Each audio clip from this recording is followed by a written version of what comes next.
why he would go through so much pain and so much difficulty for this message.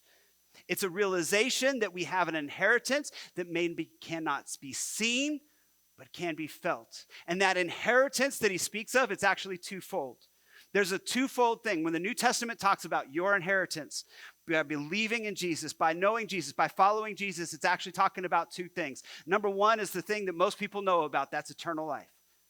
Saying, look, it's not about what happens right in front of us. Right now we might be in struggles and it's hard. It's hard sometimes when we're in a struggle right in front of us to look beyond that struggle and to see anything else because struggles are hard. They are difficult. That was hard for Paul.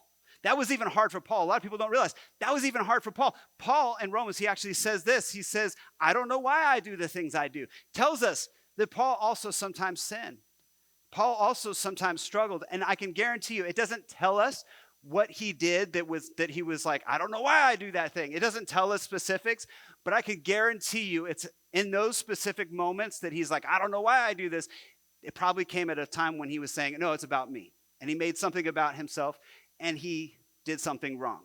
I will tell you that even of me. Like almost every bad decision I have ever made has been because I was thinking of myself only. How many of you can relate with that one?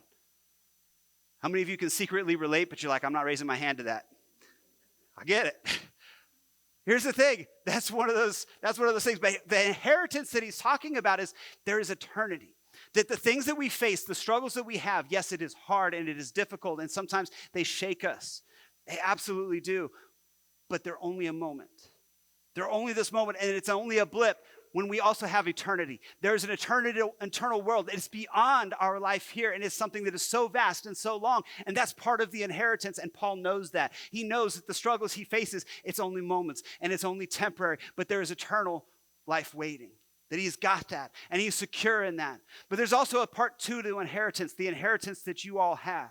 The inheritance that we have when we believe, when we know, when we follow is actually a connection with God now. Encouragement with God now, knowing who God is, following God, but also allowing God to come into the struggle, allowing God to come into the pain, allowing God to come in and walk with us through it.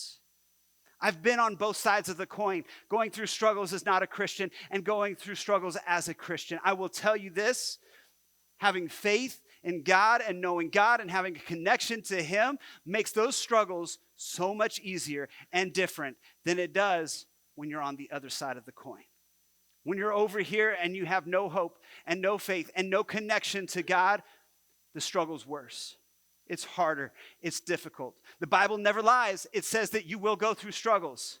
But there is a difference between going through struggles alone and going through struggles with God that gives you joy. And that's what Paul is talking about. You have an inheritance. An inheritance, not just eternal life, but a connection to God right now. So follow in that inheritance. Know that that inheritance is yours.